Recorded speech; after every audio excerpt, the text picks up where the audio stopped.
Ako po si Edelmar Formaran, grade 4 matulungin.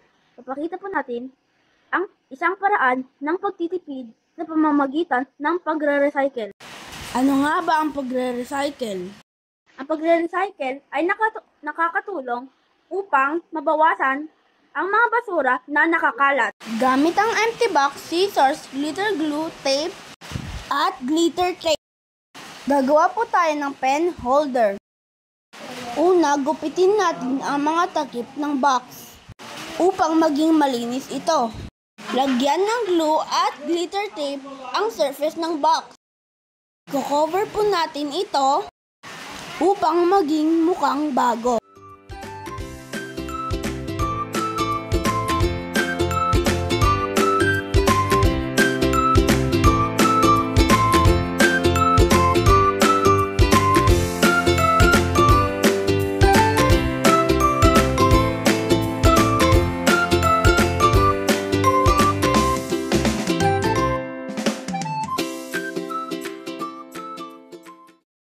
Ayan, meron na tayong pencil holder na gawa sa mga bagay na itatapon na. Bilang dagdag na design, gagawa tayo ng kanyang hawakan. Gamit ang tape, ididikit natin siya sa pen holder na ginawa natin.